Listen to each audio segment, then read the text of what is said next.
Saya khawatir bahwa ini adalah satu bentuk balas dendam politik. Kalau ini betul dugaan kami bahwa ini adalah balas dendam politik, maka kita harus menunggu dan harus melihat bahwa kehancuran bangsa ini pasti akan terjadi. Terima kasih atas kesabaran menunggu sampai pukul berapa ini Pak? Sampai pukul 6.15 ini dari pagi tadi. Ada satu berita yang tidak enak yang harus saya sampaikan, bahwa terhadap Mas Hasto dilakukan penahanan sejak hari ini terhitung untuk 20 hari. Ya. Akan tetapi dari hasil pemeriksaan hari ini tidak ada yang substansial yang bisa menjadi alasan mengapa beliau mau dilakukan penahanan terhadap beliau.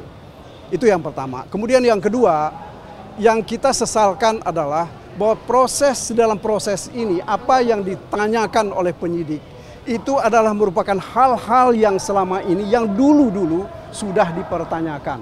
Jadi tidak ada sesuatu yang baru. Jadi kalau saudara-saudara tanya kepada saya, apakah ada bukti permulaan mengenai suap, tidak pernah dimintakan konfirmasi. Begitu juga apakah ada bukti permulaan mengenai obstruction of justice, juga tidak dimintakan konfirmasi kepada Mas Hasto hari ini. Kita terus terang, saya kira kita harus sesalkan ini, karena bagaimanapun juga kalau kita bicara secara hukum, tidak ada alasan faktual ya dan material sehingga beliau harus ditahan pada hari ini. Tidak ada keinginan beliau untuk melarikan diri, tidak ada keinginan beliau menghilangkan barang bukti, dan tidak mungkin juga mengulangi perbuatan, karena perbuatan ini sudah terjadi 6 tahun yang lalu. Ya. Jadi kalau kalau saudara-saudara perhatikan bahwa penahanan ini, kalau saya lihat dari surat perintah penahanan misalnya, salah satu yang menjadi argumen bagaimana Mas Hasto ditetapkan sebagai tersangka itu adalah hasil pemeriksaan lanjutan pada sesudah pertengahan Desember. Kalau saya tidak keliru 18 Desember. Baru kan kemudian tanggal 23 dilakukan penetapan sebagai tersangka. Artinya apa?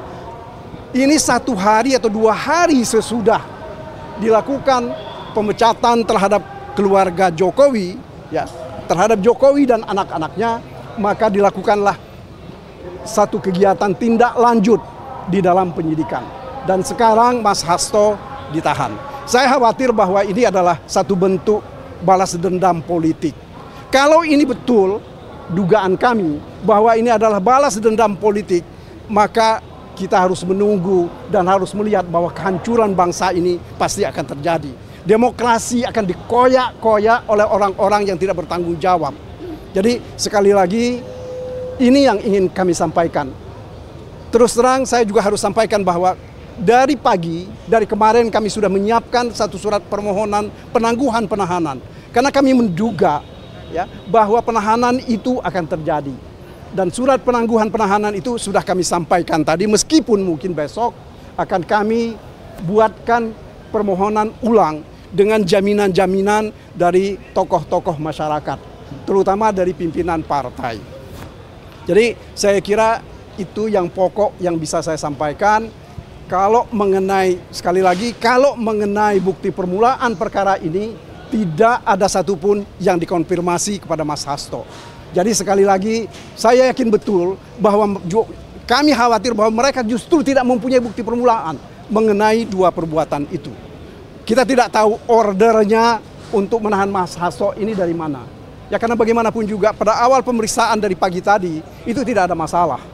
Akan tetapi sesudah penyidik dipanggil bolak-balik berulang kali sekitar lewat pukul 3 sampai setengah 4, itu mulai terjadi sesuatu yang buat saya itu yang sangat tidak enak. Kita sudah bisa lihat bagaimana raut muka dari penyidik yang juga merasa tidak suka dengan keadaan yang kami hadapi ini.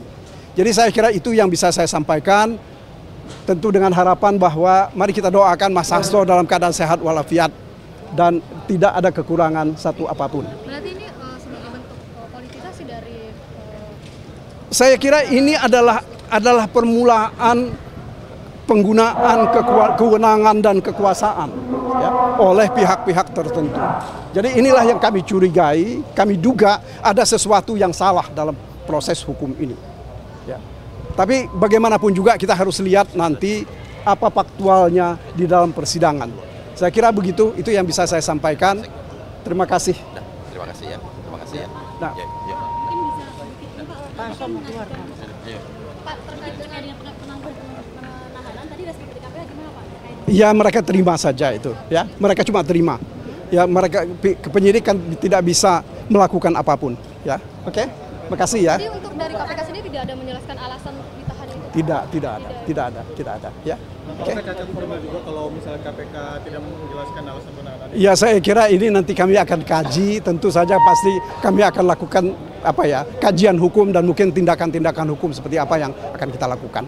Oke? Untuk pra peradilan berarti berlanjut ya Pak? Pra peradilan akan lanjut. Ya. Penahanan lagi nih. Pasti akan kami ajukan lagi dengan berbagai syarat, ya.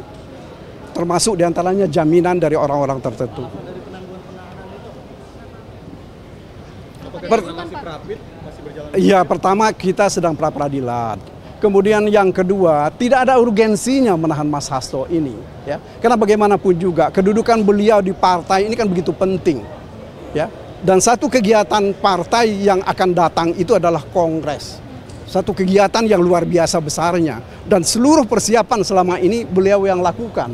Ketika ini dicegah, ya, ketika dia tidak bisa melakukan lagi kewajiban-kewajiban dan tugasnya dia, kita khawatirkan bahwa itu akan berantakan. Yang rugi siapa? Yang rugi bukan hanya partai PDI, tetapi juga masyarakat yang akan rugi. Tapi kan Hasto tadi siap ditahan katanya Pak. Ya memang bahwa beliau mengatakan itu iya. Siapapun juga, ya saya kira pasti akan mengatakan kalau ditanya siap ditahan atau tidak. Ya, karena itu konsekuensi dari satu proses hukum. Ya, bahwa kita ini proses hukum di negeri ini orang selalu ditahan. Ya. Penyidik selalu menggunakan kewenangannya meskipun tanpa alasan. Inilah yang kita sesalkan. Oke, makasih ya semuanya. Di surat itu akan Apakah maksud Bapak kalau misalnya setelah kongres nggak apa-apa buat ditahan? Bukan begitu juga, kan sesudah kongres itu pun kan tidak ada alasan. Yang kita perlukan sebenarnya penahanan ini ada alasan hukumnya apa. Karena KUHP kita itu memberi syarat. Orang akan melarikan diri, kan nggak mungkin dia melarikan diri.